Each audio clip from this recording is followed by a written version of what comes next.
Find each function value if possible.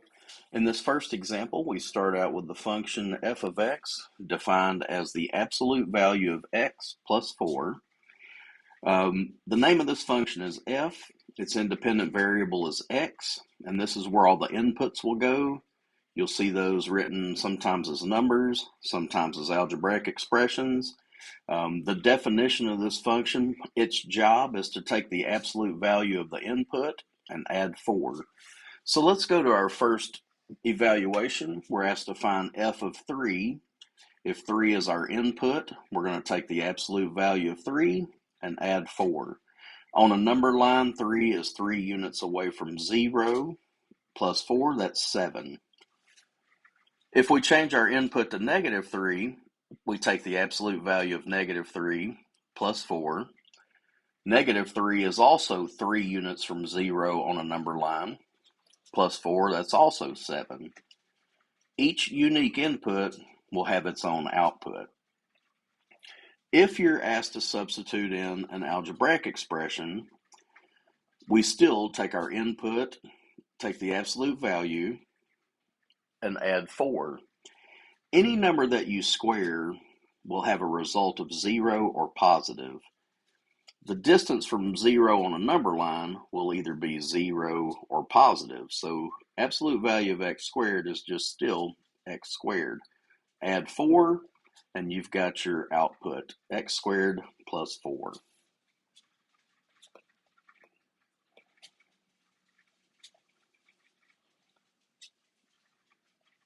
In this example, we have what's called a piecewise function. Let me expand a little bit. There we go. Excuse me.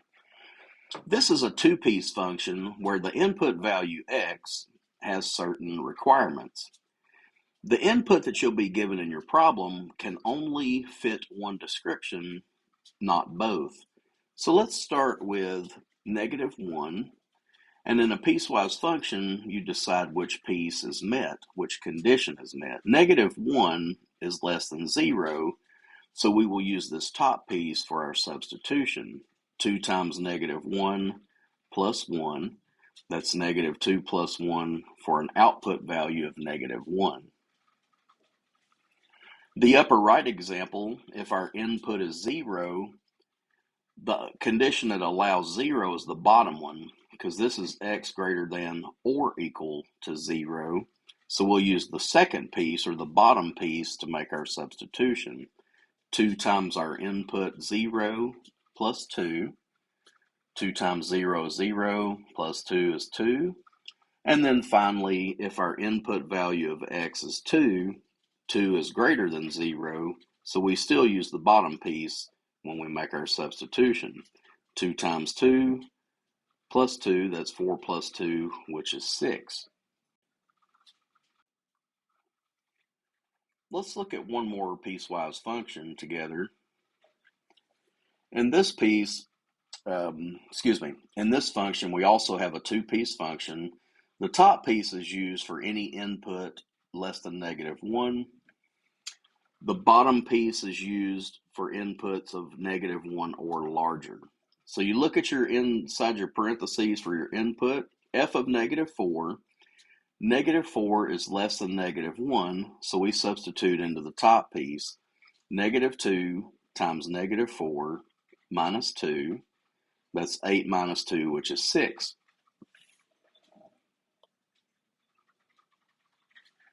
In the next example in your upper right, our input of negative 1, that belongs to the second condition because of the underline that allows for x to be negative 1. Substituting into the bottom piece, there are two places for your input. So we have negative 1 squared plus 2 times negative 1. We put our input in for both of those locations. Two negative 1s have a product of positive 1. 2 times negative 1 is negative 2, minus 1. Grand total, 1 minus 2 minus 1, negative 2. And finally, in our bottom piece, we have an input value of positive 1. Positive 1 is greater than negative 1, so the second piece is where the condition is met. Substituting 1 into both places for the input, 1 squared plus 2 times 1 minus 1, that gives us a total of 2.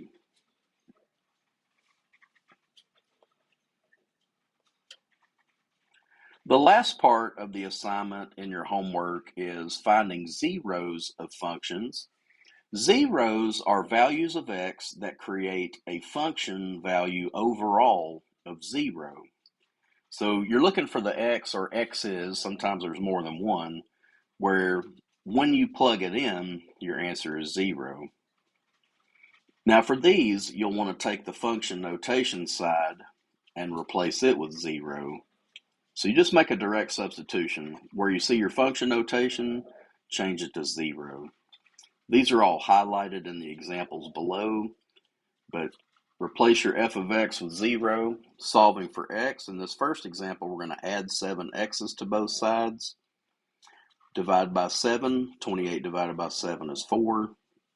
In your upper right example, 0 equals 2x plus 8. Subtract 8 from both sides. Divide by 2, x is negative 4. Now to tie this in with what we've done in the past, 2x plus 8 is a line with slope 2 and a y-intercept of 8. Well, if you were to count your slope backwards, you would see that this graph crosses the x-axis at negative 4. That's what a 0 is providing. It gives you the location for x where your graph hits the x-axis. And then finally, our example in the bottom left, replace your function notation with 0. In order to eliminate this fraction, multiply both sides by 3. These 3's cancel. 3 times 0 is 0. 4x minus 5 is equal to 0. Let's add 5 to both sides. 0 plus 5 is 5. And then divide both sides by 4, and we get x equals 5/4. The answers are the values of x that make your function equal to 0 overall.